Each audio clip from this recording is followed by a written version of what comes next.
Hey, Jeremiah, thank you very much for joining me today. I really appreciate you coming on, and I want to welcome you to the Uncommodified podcast. Pleasure to be here, Tim. Thanks for having me on. It's awesome. And thanks so much for responding positively to a friend of mine who reached out to you. I always find the story of connections so interesting. And I want people to know where our connection started because, we fumble through life, we go through life, and then we get connected somehow to people, and great things happen. But the story of that connection is very powerful to me. And so, a good friend of mine uh, had the pleasure of listening to you deliver a keynote address to her organization recently, and she is not the most easily impressible person in the world. Let me put it that way. Actually, she's very hard to impress. You don't know her that well, so you wouldn't know this, but super hard to impress. She was so impressed, so taken aback by your style, your passion, your message, that she, on a whim, sent you an email and said, "Hey, I have a friend who does a podcast, and you might be interested in connecting." You then reached back positively and said, "Yeah, I'd love to do that." Her husband happens to be my producer. He reached out to you. And then here we are a couple weeks later sitting down to have a conversation. And that's how it all goes. So thanks for not being so aloof, you know, that you aren't willing to reach back to people. Because to be honest, Jeremiah, some people are. Some people, they don't have time to reach back to people. And that says a lot about you as a person. And I want to thank you on a very personal level for doing that. Well, you're too kind. I mean, I'm not some famous guy who doesn't have time to get back to people, and especially when people respond to the keynotes and it's reached them in some way. Then that's what I live for. Actually, is that connection afterward and understanding, what's resonating as I'm continuing to cultivate the messaging in the keynote itself. So, hey, that's how the world works. And here we are. It does, and here we are, and I am really looking forward to this conversation. And so, as we chatted before, I mentioned to you that for me, all great conversations, all great uncork conversations, and that's the conversation we're going to have today. They start with a drink, and when we talked about what we would drink, here's what I want to tell people what we're going to drink today. We're going to drink one of the most amazing drinks, liquids on the planet.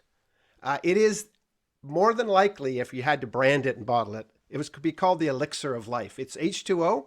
For those of us who are Spanish, it's agua. It's a refreshing glass of water that's going to hydrate us for the journey that this conversation is going to be. So I'm going to crack open my water. I think you've got something in your water, though. What do you put in your water? Well, I did give it a little, couple drops of lemon juice Well, there you go. So, hey, just, we're spiking it up with lemon juice and a little bit of water. Cheers to you, sir. just to celebrate the holidays. Cheers. Good to be Sounds with great. you. And in a second, this will all make sense to people why we are drinking water today together. Because my listeners are going to be thinking, water? You don't usually drink water, Tim. And I'm going to say, well, yeah, but I was uniquely inspired because after connecting with Jeremiah, I want to be a healthier, stronger individual. And so water is more on the menu today than it was in the past. So listen, let me introduce to you Jeremiah Brown. Now, really important, Jeremiah, not Jeremy Brown, as I so repeatedly and embarrassingly actually called you over and over again in our pre-show conversation. And you were so gracious because you waited to the very end to say, "Oh, by the way, Tim, you've been calling me my wrong name the whole time." So for those of you listening, you're not going to get this wrong. I'm not going to get it wrong today. It is not Jeremy Brown. I'm not even sure who that would be. It's Jeremiah Brown. And listen, there you go. I got it right. And I've decided that's the way I'm going to hook myself on that one. No problem. So listen, for those of you who don't know who Jeremiah Brown is, let me tell you a little bit about him. Just get started. First of all, he's a super nice guy based on my small connection with him. He's really smart. He's an amazing dad. And these are probably the most important achievements in his life. But by the way, to add to that, in just 4 years, he went from being a bit of a couch potato. Admittedly, it's not what I'm calling you, but I believe we're a self-proclaimed little bit of a couch potato, to Olympian who was on the podium in a sport that you had never ever tried before. In 2012, Jeremiah won an Olympic silver medal at the London Olympics as part of the men's eight rowing team for Canada. He's an author, of a great book called The 4-Year Olympian. If you don't have it, make sure you get a copy of it. I'll make sure there's a link to it in the show notes. He's a passionate, inspiring keynote speaker. He's a leader. And ultimately, Jeremiah's goal, as I understand it, and talking to you the other day and looking at your website and seeing what you're doing, and then talking to my friend who encountered you, it's very clear that you are all about encouraging, empowering people and teams and organizations to adapt to change, to accelerate growth, and to propel themselves to their own podium performances. And so that's what we want to engage around today. So, Jerimiah, listen, first of all, again, thanks for joining me. Tell my listeners, what's your story? What's your journey? Where did you come from? Where are you now? And where are you going in this grand adventure, which is now your life? Wow, great intro. That's the best I've had so far, I think, of doing a podcast. Thank you. Thank you for those kind words. And obviously you've done your homework. Yeah. My boy, Ethan, he's 15 years old. He's about as tall as me. He just beat me at ping pong and chess recently for the first time in his life. So it happens to all of us. I think that means it's going well. It does. It happens to, when they're young, you let them win every once in a while. And then when they're older, you really don't want them to win, but they beat you. That's the great circle of life, my friend. Yeah. Yeah. Handing it over to the next generation. Anyways, what's the story? Well, I mean, you've got the shell of it there in the intro. I'm a small town guy from Cobourg, Ontario, who tried sports all his life, didn't quite find a fit along the way. I had a couple of injuries, a serendipitous turn of events in 2008 when I saw the men's Olympic rowing team win the gold medal for our country. Maybe you remember in 2008 if you're watching. And I, like many, was watching this on TV. And I guess it all just began with the audacious thought of, how hard could it be? And I know that sounds arrogant, but I think we owe it to ourselves to take these moments in life to pause and just ask, what if, and what would that look like? So that's how it all began. Leading up to that, I had been trying different sports, and without getting too far into that backstory, never quite found something that seemed to fit me really well in terms of my athleticism, my abilities, my body type. And then it all came together, and I had this moment of let's see what happens. Let's go for it. And I don't want to mislead you and make you think that it began with the plan just miraculously forming in my mind. It began with the humility to say, well, what would the first step be? And just sort of begin on this journey, and then all the other pieces of finding a job to support me so I could save money and begin the learning. And then moving to Victoria with my small family, which was 4,000 kilometers across the country at the time, to finding a coach and starting training in the mornings at 5:30 before work while I was still trying to learn my finance job and learn how to read balance statements and balance sheets and income statements. I don't even remember what they're called. to in 2011, making another courageous decision to feel like, okay, I was close enough to really go after it, to leave the job, take a leave of absence so I could keep my benefits, and join the team full time. And then what happened next was a year and a half and a little more of just really holding on for dear life with amazing teammates, amazing coaches, and a lot of soul searching and a lot of trying to find out if I was going to be able to survive long enough to get there. Rowing is a power aerobic sport, so it's very volume intense. Your heart rate's pushed to 170, 180 beats per minute for a lot of the time, and so it's pretty grueling mentally and physically. And I would describe the entirety of that journey as holding on and trying to survive. And I know Tim will talk a little bit more about that soon, but I know we're going to get into it, but that's sort of the outline of the story. I had a dream. I wanted to take my moonshot. It was the cusp of the 2008 financial recession when I was lucky enough to get my first job at a university. And so I went for it.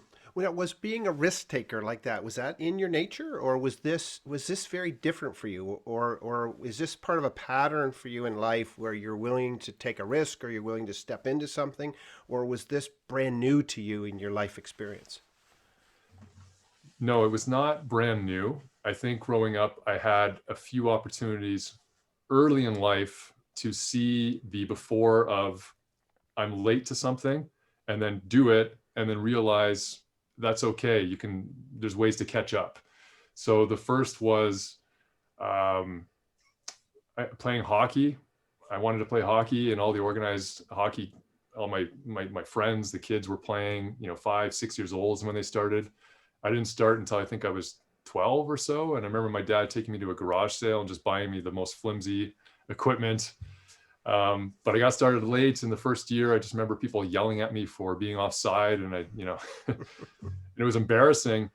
But I think going through the initial humiliation of doing that at such a young age, and then getting through to the other side of kind of figuring it out over the next few years, very early on, gave me this belief that there's different ways to do things than the common path. Yeah. And you can jump into a sort of a current that people have been in for a long time, and there's ways to catch up and adapt faster than you might give yourself credit for. So the other easy example is in university. I played football. I was a walk-on, and the only reason I played football is because they didn't have a hockey team at McMaster University. So I just showed up. I sent the coach an email. I said, "Hey, Coach Marshall, I'm tall, I'm skinny, but I'm mean, and I'm aggressive." And whatever, he probably laughed, but it was enough to allow me to try out. And so I spent 2 years basically trying to learn how to play football. And then eventually I was in a starting role in my last couple of years in university. So Interesting. basically all my life I've been doing it this way. And for me, it's normal.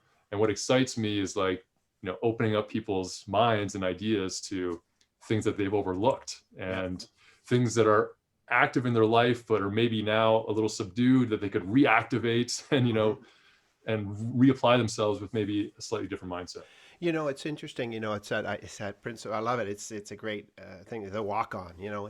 And sometimes we are so paralyzed in our life because we think it's too late to walk on. Right? It's too late for us to enter into something. And I know for me, I'm in my mid 50s and I'm starting new things now. I mean, this podcast is an example. I'm a walk on to this podcasting life, and my belief in myself has grown over the years, and obviously you have a tremendous belief in yourself, but yet it's based in humility, it's based in reality, and yet you understand, again, you look at that television set and say, hey, they're not that dissimilar to whom I am.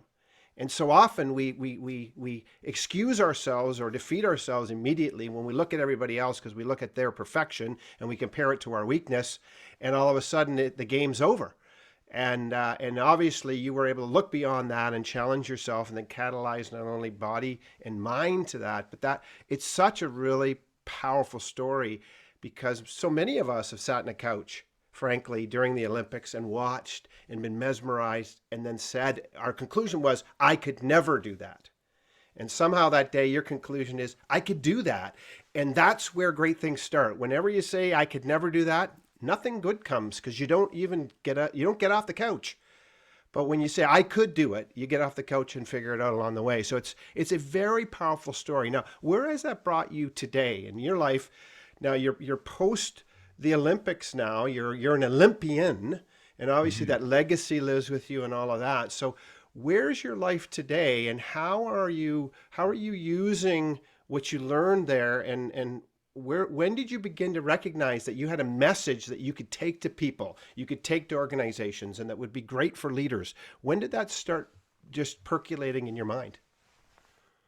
Well, I think I can give off an impression, Tim, that I can be charismatic here on camera with you, and during my keynotes, I can present a side of myself that I've been working on for a long time. But I think what connects me to people is that I'm really someone just plagued with a lot of self-doubt and a lot of insecurity, but with a real determination to try to prove my own negativity wrong, and to keep promises to myself, and to just, through almost sheer force of will, cultivate a part of me that I think is more worthwhile than all that angst and anxiety and self-doubt. And I think that's what people are connecting with in the book or in the keynote. Fundamentally, it's there. And So after the Olympics, now I'm a keynote speaker. That's all I do. As I mentioned when we were talking last week, it's kind of risky to go all in, but for me, that's sort of the way that I know, and I've done what I'm doing now with keynote speaking in terms of the journey that you go on mentally and emotionally. I've done it with sports. I've done it with writing a book and getting it out into the world, which is, I mean, we could talk about that for an hour on its own. And now I'm sort of early. It's interesting to talk to you at this point in my trajectory. I'm kind of early 2 years into the speaking career, which is a different medium of communication. It's different than writing. It's its own craft. And I think that what I enjoy is the challenge of getting through the emotional humiliation, stumbling first attempts where we just feel so brutally crushed. I mean, you can't exaggerate that enough. Those first months, sometimes those first 2 years of trying to learn a new skill set in life. I'm encouraged by having gone through that, I guess, life cycle a couple times in the past. And I think if you do it once, you almost give yourself your blueprint of what it's going to look like and what it's going to feel like. And so if you've done it once in your life, well, now you can do it again. And it's not going to make it easier, but I find it's easier to have courage when you can sort of say, oh, I remember this feeling, or I know where I am on this path. Yeah. And the first time is the hardest because you have no idea. You think, am I ever going to get, I remember the Olympics thinking, this is not possible. Like 97% of the time, this is unrealistic. This is not possible. But to believe in yourself, to trust in that you deserve your opportunity that you create for yourself, and to go anyways. 100%. So that's kind of, I just see, I'm looping it now. And this is the third or fourth, if you include some of the time I worked at the Canadian Olympic Committee. That was its own project for 4 years after the Olympics, but now I'm into this next big project. That's awesome. Now, I know from looking at your background, I think you graduated, you have a business degree, I believe. I think that's your original degree, right? Is that correct? Yeah, that's right. Yeah. So let me ask you, just from a business perspective, obviously again, you went on a personal journey that took you from your couch to the Olympics. That was all about sports and athletics and stuff like that. I'm just fascinated by how things knit together. So at what point along the journey, either during that time or maybe after, did you begin to recognize that you had something that you could turn into a business? Because, not everybody who goes to the Olympics turns that into a business opportunity for them, and a transaction that they can create, a value transaction that they can create between yourself and others, and you and businesses. And again, there is a value transaction that happens there. Obviously, I'm assuming you're not speaking for free. This is your business now. Yeah. At what point along the journey does the light go off and you say, hey, I think I have a very viable, tremendous business opportunity for me and a value proposition for a group of customers? Okay, so two things. First is you have to start with humility. And so the opportunity and the biggest hurdle that Olympian speakers, let's say, as a genre have in the professional speaking world is going back to beginner's mind and starting over again, because they're the best in the world in their field. And often there's a misconception that they can just parlay that into speaking. And look, if you're a celebrity athlete, then you'll get hired and you can go and just talk and you don't have to prepare, and you'll get paid. And they're paying you basically to draw people to their event. Right. That's not me, right? I'm one teammate out of 9 guys in that boat. I don't have face recognition. So for me, it was about going back to beginner's mind and having the humility to say, both with the book and with speaking, I'm entering a new area as a novice. Now, my advantage is perhaps going to the Olympics 4 years before, I was a complete novice. The thing about having expertise in your area of life and your work and your career, if you've been in it for 10, 15, 20 plus years, is it's with every passing year, I think it's going to be much more difficult for you to go back to beginner's mind. So that's the first thing.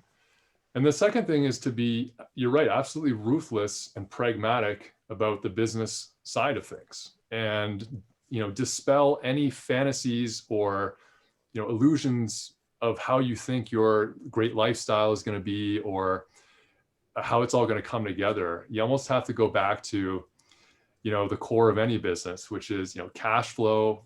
What's the runway you created for yourself? What's your plan? What are you going to focus on? What are you going to not do? How are you going to carve out a little space here to begin with? And the first year for me was all about, okay, how do I cover my cost of living this year? Right. And so maybe for me, that's going to mean, I can't do everything. I can't be doing social media and this and that and all the platforms and writing and speaking. So I just took the bold decision, I guess, to just entirely focus on speaking, rehearsing, trying to get one keynote at the start at a high level that was a referable speech. And to your point about having a product, I think we all start with one product that is giving value, that is giving you more clients via referrals. Then only then, I think, do you have something, as you know, that you can think about now how to scale up and go from there. So those are the two things. Absolutely. It's great. And again, we connected because clearly you delivered high value to that group, in particular to the individual that I know who then connected us. So it's clear that you're beginning to, and you are finding your valuable piece that you can bring to people, that people are willing to not only engage with you, not only frankly pay you, but beyond just paying you, that they're buying into, which is a transactional term, but they're buying into your message, and when they buy into it, it's being transformative in their personal and professional lives. And that is a really awesome experience when you have the ability to catalyze the human heart and the human mind, and energize them in such a way that they can find something new in their life, or run up that hill or conquer that thing. That there is nothing more rewarding in my experience. And I've been a communicator for 30 plus years in lots of different formats, and there's nothing that still doesn't grab my attention and make me smile as to see another human being catalyzed beyond their sense of who they were in that moment to something greater. That is a privilege that you and I get to have as communicators, as we prick the hearts of men and women, and action is released that creates value. It's a really, really awesome experience. Yeah, you touched on so much there. And for me, like right now, I want to have the courage to try to share a little more while I'm in the journey. It's a little easier to figure it all out and then look back and say, here's what I did. Like this, I'm a work in progress. And the referral from your friend, Livia, I think it is. Livia, yeah. That keynote that she connected with, for me, that was a high point in my year. There were a few things that I had been working on iteratively in previous presentations, and it seemed to come together for me at a really high level for that keynote. And that led to us speaking together and other referrals from that keynote. But I'm working on it. I absolutely, every day, not every day, but most days in the mornings, I'm trying to think about how to make it 1% better, how to make it 0.25% better. 100%. Yeah. And that's what I really appreciated about, and I'll get to some of my other questions after, but what I really appreciated about our first connection, Jerimiah, when we talked the other day, is that it's clear that you are a humble person, but it's also clear that you're honing the craft. You talked about spending mornings, writing and rehearsing, and again, not that you're going to be 1,000 times more more effective than I ever have been in my life. I guarantee it. But what I see in you is something that is so powerful, because it's the discipline of practice and rehearsal. And so many people that I've come across over the years who want to be great speakers, who want to be great at this, that they want is they understand that everybody applauds for you when you play the game. There's very few people, there's nobody in the stands applauding you when you rehearse. And as an Olympian, that's something I imagine better than most of us, that there are no crowds, at 4 a.m. or 5 a.m. on a cold river in the middle of nowhere when you're with your team, and then puking on the side of the river because you gutted yourself. There's no fans there. The Yeah. fans come at the very end and everyone's clapping and it's amazing, but they're only seeing the tip of the iceberg. They don't see the rehearsal. We don't get any accolades. But the reality is rehearsal, just like for a great actor. You know, you think about a great play that you've seen, or you go to a movie and you watch a movie and it's so catalyzing, it's amazing. It doesn't dawn on you that every word the actor's saying is a script and it wasn't theirs. And the reason why is because of practice and rehearsal. That practice and rehearsal, it makes it our own. And Yeah. so many people are not disciplined or willing to put the time in obscurity. What they want is the public accolade. But I would think that more than anybody, and maybe this is your secret sauce, sir, is that you understand that there are thousands and thousands of hours with nobody acknowledging. And now all of a sudden you eat the fruit of that. And Yeah, that's and a I think powerful journey. totally. And you know what? I think a lot of people who will be listening or watching this will struggle with the authenticity part of it. And this is something I struggled early on, especially in the first year, mightily struggled, because I got to the point where I was telling certain stories that fit a structure that I had to tell over and over again. And so what you find when you speak a lot, which you need to do to be able to do it effectively, is that you kind of, the story more, like for me, I tell a lot of my personal stories and anecdotes. I'm taking people on this ride. It's gone from something when on the early days on the stage, it was very personal. I was totally reliving it from within each time, to many months later, almost feeling disconnected and having to find my way back from a different perspective of, okay, this is a story that now I am serving as effectively as I can for other people to pull out of it what they need and want and relate to. So when you're practicing, I think a lot of people struggle with authenticity because it feels inauthentic. But I think, and where I've come to now after a couple of years, is that you can actually be more authentic when you're prepared and rehearsed, because you're gonna have opportunities to riff, to ad lib, to find pockets to connect, and to make every keynote unique to that client or that audience. Absolutely. You'll have more of that opportunity when you're well rehearsed. So I think that authenticity, the feeling forced, yeah, it feels that way, but then you get to the other side, and in fact, you're more authentic, you're better prepared, you're delivering an experience that is more noteworthy and more impactful, and you've got more room now to be creative, if that makes sense. 100%. It's like I have a good friend who's a magician, and magicians are super well practiced people, but you'd never know it. I have another good friend who's an improv actor, and he'll tell you that improv actors are the most rehearsed actors you ever seen. We wouldn't think of it, but that they do is they draw from thousands of scripts that they've rehearsed in their mind, and it seems so organic in the moment, but yet It's really a script. Yeah. And this is the power of rehearsal. And we could go on. We're going to do another podcast about that, because that gets my juices flowing. Me But too. listen. Me too.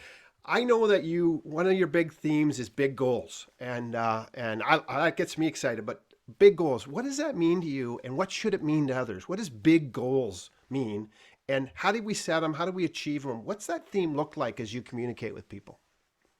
Yeah, I mean, for me, big goals have been a compass for the driving force of my life. I'm lost without it. I just found big goals give you purpose. They're the things that they're the small handful of things you want to achieve in your entire life, maybe. I find that big goals allow me to foster an inner voice and a narrative that I think is important to guide you through life. So much of our lives right now is consuming media. We're listening to the news. We're getting the COVID pandemic updates. We're surfing through YouTube. The algorithms are literally like in our brains.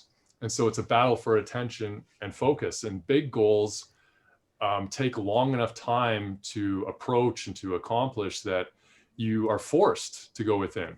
You're forced to develop this inner voice, and I mean that's you that we should cultivate, I think, to help us achieve these goals. And of course, it spills into other areas of life. So definitely purpose, that private voice. I wrote a couple things down here just to prepare. And big goals, I think a huge part of it for me is this self-discovery, that you don't anticipate along the way. Hmm. Big goals teach you humility. You think that if you're going to go to the from your couch to the Olympics, you have a picture in your mind of how it's going to go. The picture is revised every month, every week, and then sometimes every minute as your lactic acid is boiling you from the inside out, wondering, do I really have the capacity to endure this? And so you're discovering so much about yourself when you're pursuing a big goal that let's call it multi-year goal, whether it's 3 or 5 or 8 years. But I think that's what excites me about it. Something that that, okay, it's going to be hard, but you basically know you're going to achieve it. It doesn't have the same psychological and emotional effect. It doesn't give you the same depth of experience as pursuing something that is so big in your life and so scary, but you're thinking about it because you probably have some of the ingredients necessary to take a stab, right? Yep. And so I get goosebumps talking about it, that feeling of, if you're thinking about it, there's a reason for that. Unless you're totally delusional, it probably means in your subconscious, if not very much in your conscious, you believe that there's a possibility there for you.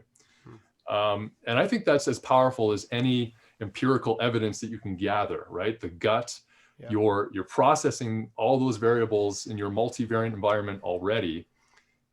And then what would it look like to pursue that? So that's a bit about big goals, what I think they are and how I think they're different than other goals in our lives. Mm-hmm.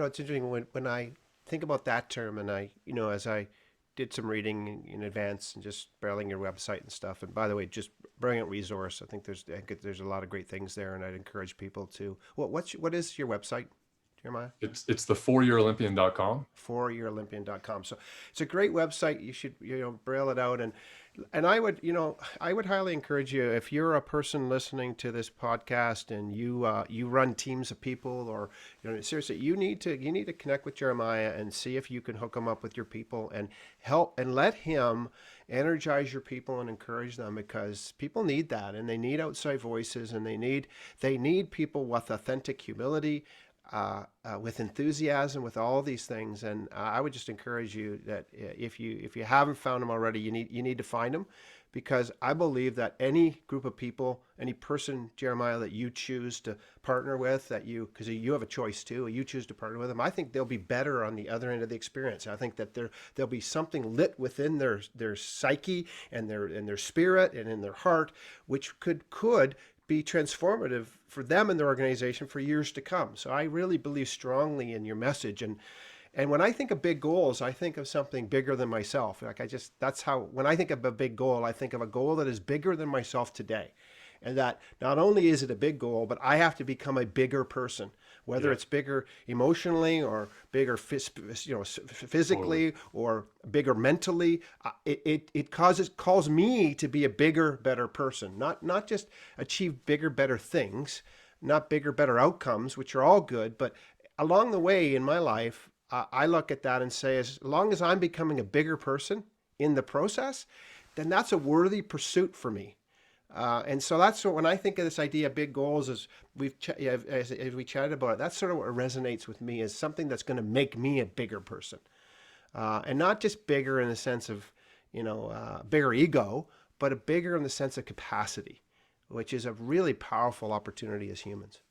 Totally. And someone as capable as you, we can fall into the trap of we can go a long way on our own, and we can accomplish a lot on our own. But if we go back to the Olympic example, I was a byproduct of the environment that, okay, I believed in myself. I took the first step. I put myself there.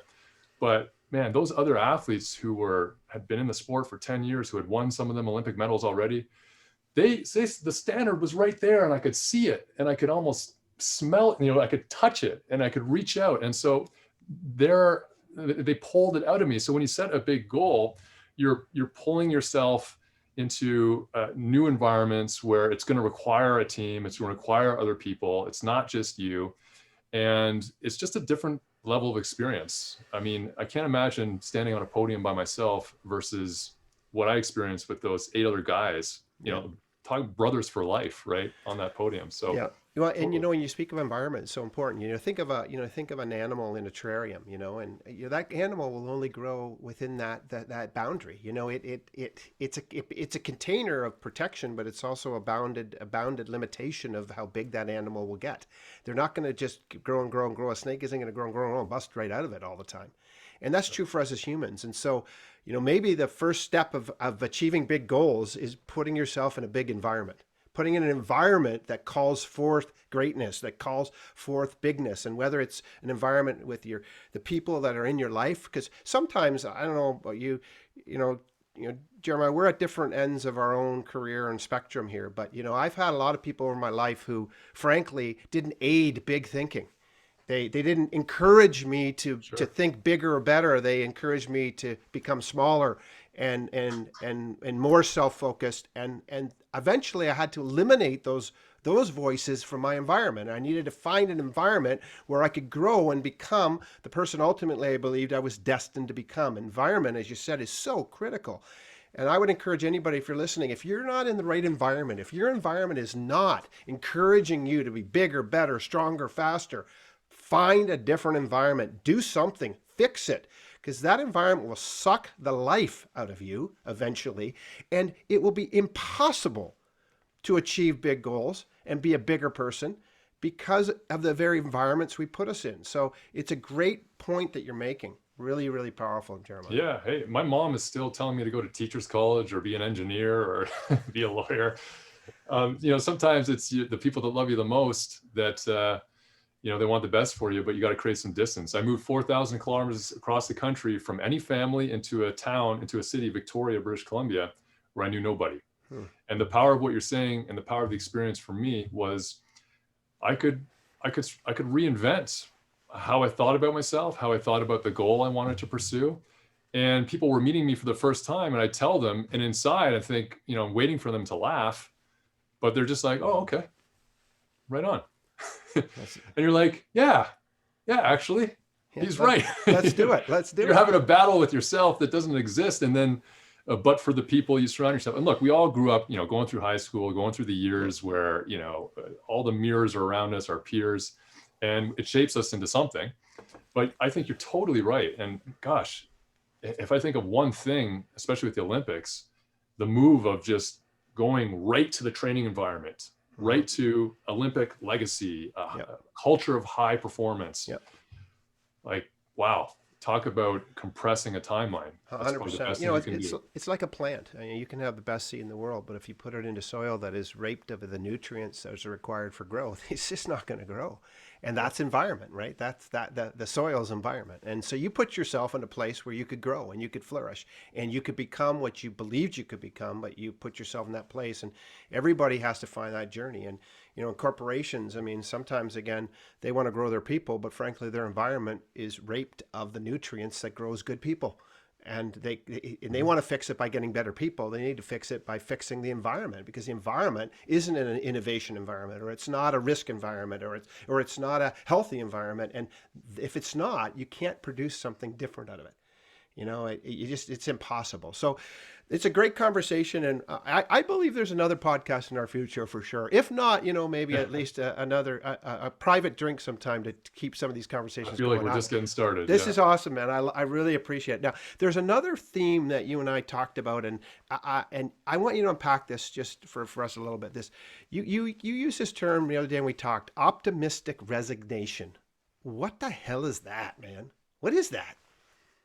So I remember I was in Italy with my teammates 2 weeks before my first ever race in this event. It was a World Cup in Switzerland 2 weeks later. And we were preparing for this race, and we were doing our sprint sequence.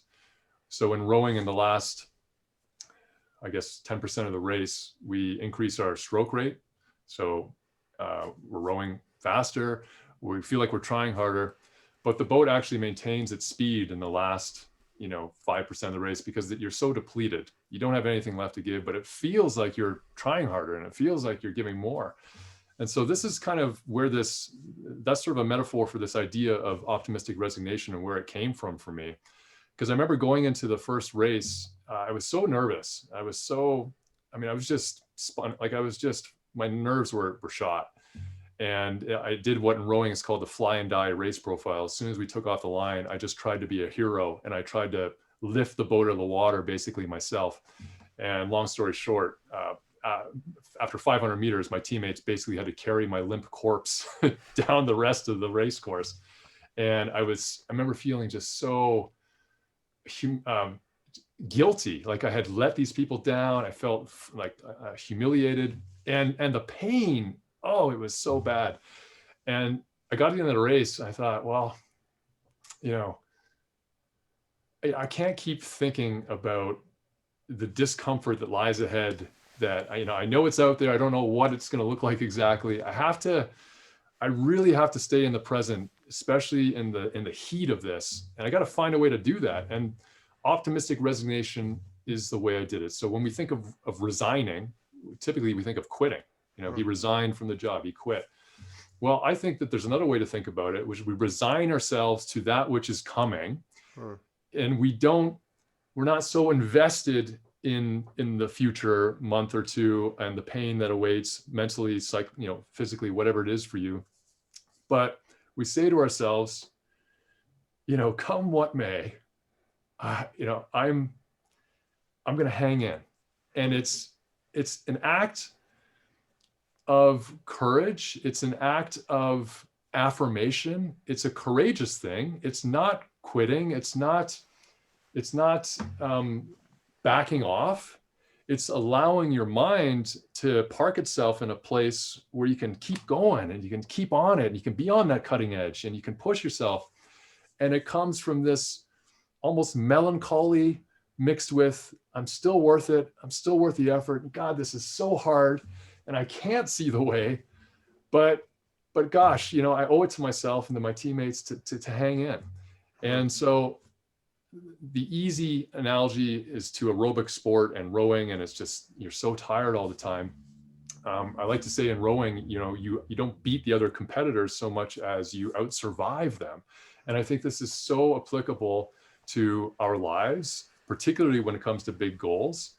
But anytime, like in a pandemic, for those who have lost their jobs right now and are just soul searching and trying to make the mortgage payment and trying to figure the way out, this is for them. If you're down on your luck, if you've been scolded, if you've been criticized, and you're trying to pick yourself back up, this is for you. You don't have to change anything first. That's what I love about the idea of optimistic resignation. That's, it's a great idea. It resonates a lot with me. And it's interesting because when I first heard it, my mind was fighting with that second word because, and this is one of the problems I think for us with words and the way our mind works. Mm-hmm. I instantly wrap that thing in a negative cloak when I hear the word resignation. But yet, the way you described it, again, I can see the positive piece as you describe it. I mean, I could think of it in relationship. You resign certain things in a positive way to your partner, and there's a give and take, and there's a sense in which once you resign to it, you can cooperate with it more, and something happens and it's not giving up, but maybe it's giving in. Maybe that's the difference. Maybe I think of resignation as giving up, but it's actually giving in to something that will ultimately prove to be for your benefit. So it's an interesting nuance and a way of looking at it. I think it's brilliant. I think it's a brilliant way of articulating it and describing your experience and then helping people understand what that looks like in their life. Yeah, it's yeah, you nailed it. It's an act of staying in. Yeah. You're resigning in a way that is required when the future is so obscure, when things are so hard in your life. Yeah, we have to be careful. Like I try to put language to an emotion and a thought and an experience in a moment that I think a lot of us experience. It doesn't even have to be a big goal. It can be just, in our working lives. So that's the way I think about it. Yeah. Which is great because it also tells me how you think. You're trying to take all of this experience you had and you're looking at it and trying to synthesize it and say, what did you learn from it? What did it teach you? What are the principles that are locked within those? So like an archaeologist, you're digging for some things in the midst of that, and you're finding some things that are of value that you can show others. You can remind yourself other and show others and say, hey, this is what I learned through the process. These are the things that have come. And that's why I think the story, I love the fact that a lot of your communication is story based, because obviously that's the way we're wired. Whether we're cavemen around the fire, or however it is, or oral tradition cultures. But that story and narrative is so important, and that's what I love about just reading, again, being to read your story in the book and just seeing that journey, and it's inspiring. It's inspiring me, to ask myself, hey, what do I want to become better at? What do I want to become an Olympian at? It may not, it's more than likely not going to be in an Olympic Games of athletics, but it's challenging me to say, hey, there's areas where I can be better. I can give better podium performances, and I love that term. And that's going to be part of my jargon going forward. After meeting you, I'm going to be like, hey, Go for it. was that a podium performance? Because Right. that's what I want out of my life. I want to be the best I can be. And so it's inspiring. The story's inspiring to me. I know it's inspiring to others. Now, listen, as we begin to wrap up, here's my question to you. And obviously, as we've encountered each other and just getting to know each other, and who knows? I mean, this could spark a connection that could last and find itself in different ways throughout our life. Who knows? That would be awesome for me. But the arc of my podcast is this idea of uncommodification, of taking something that is a commodity, something readily accessible, dime a dozen. And I ultimately have come to believe that a lot of people are like commodities. And frankly, you're in an area, you've decided to go in an area that, surprise, surprise, there's more than one keynote speaker out there. And some keynote speakers, to be very frank, they're a bit of a commodity. They're dime a dozen kind of people that don't really stand out that much. And they're great speakers and they get paid well, I'm sure. But do they really stand out? And my question to you, as it is with all my guests, what does uncommodifying look like for you on a regular basis in your life, Jerimiah? How are you standing up and standing out? How are you calling forth your uniqueness on a regular basis? What does that look like in your world, do you think? Yeah, I mean, being uncommodified for me, I thought about this before today, and it's having the courage to focus in a busy world on one thing. And that's what's worked for me. And it's being met with all this resistance and everyone and all these people saying, well, no, you've got to be doing this, this, and this. But having the courage to focus on one thing long enough to have some real penetration, to have some real results, to have a grasp of something. And maybe that's simple, but I feel like that's actually uncommon these days. And I think it's getting harder to do. And there's maybe more risk in terms of the return you see on that initial investment and how long it takes. But I still think, one of my favorite speakers is a magician also. His name's Vin Jiang, and he's one of the guys that inspired me when I first started getting into speaking. And he quoted another book by an author named Cal Newport. I probably butchered his last name, but basically saying, be so great that they can't ignore you. I think it's a Steve Martin quote initially. Great quote.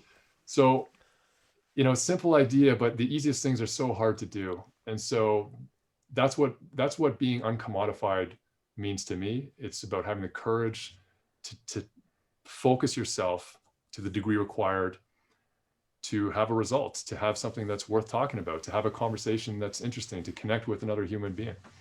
That's really powerful. And then listen, so as we wrap up, if you had an audience of 1,000 people in front of you right now, and you were doing a keynote, and you wanted to just breathe some super great fire into their belly as they laughed and encourage them. You wanted to light them on fire so that they wouldn't just explode, but they would catalyze and like rockets to the moon. What would you encourage them today if you were in 1,000 people and you had a chance to encourage them about something? What would you say to them? What would you encourage them about in their life? Well, I would say look at your life and ask yourself, what is one thing that you love that has been present in some form or another in your life for a long time, but that you've drifted from?